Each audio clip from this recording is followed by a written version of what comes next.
Mobile স্ক্রিনের মধ্যে আপনার প্রিয়জনের নাম বা আপনার নাম কিভাবে সেট করবেন সেটাই আজকে দেখাবো। খুব ইন্টারেস্টিং একটা ভিডিও।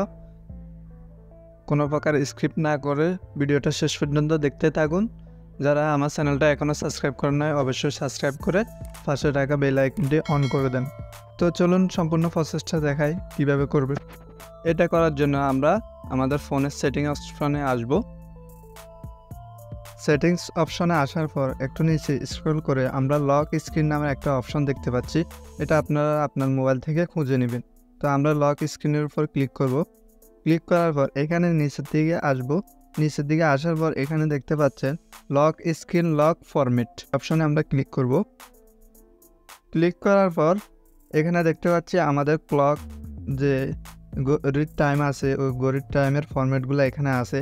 নিচে দেখতে পারবেন একটা অপশন আছে লক স্ক্রিন অন আর ইনফো, অর্থাৎ স্ক্রিনটা লক করার পর এখানে দেখতে পাচ্ছেন আমার ঘড়ির টাইমের নিচে আমার নাম লেখা আছে। আপনারা এখান দিয়ে চাইলে যে কোনো কিছু লিখে রাখতে পারেন, আপনার নাম্বার দিয়ে রাখতে পারেন বা আপনার নাম লিখে রাখতে পারেন বা একটা স্ট্যাটাস দিয়ে রাখতে পারেন।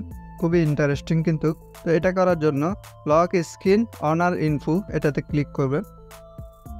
ক্লিক করার পর এখন দেখতে পাচ্ছেন আমার এটা কিন্তু চালু আছে। এটা অপশনটা আপনার অফ থাকলে এটাকে জাস্ট চালু করে দিবেন। করার পর এখানে আপনারা লিখবেন, এখানে যদি আপনার নাম্বার দিতে চান নাম্বারটা দিবেন, বা এখানে যদি আপনার নাম দিতে চান বা কোনো একটা ছোট স্ট্যাটাস দিতে চান এখানে লিখে রাখবেন।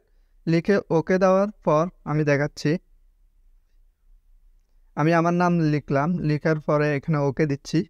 ওকে দেওয়ার পর এখানে দেখতে পাচ্ছেন কিন্তু আমার নাম শো করতেছে। যদি এটা আমি শেষ করি, এটা যদি আমি শেষ করি দেখতে পাচ্ছেন এখানে কিন্তু চেঞ্জ হয়ে গেছে। তো এইভাবে আপনারা চাইলে কিন্তু আপনার স্ক্রিনের মধ্যে আপনার নাম্বার বা আপনার নাম বা একটা স্ট্যাটাস দিয়ে রাখতে পারেন, খুব সুন্দর দেখাবে। অনেকে দেখলে আপনাকে বলবে এটা কেমনে করছো, একটা আগ্রহ জাগবে এটা করার জন্য। তো ভিডিওটা এ পর্যন্তই, সবাইকে ধন্যবাদ।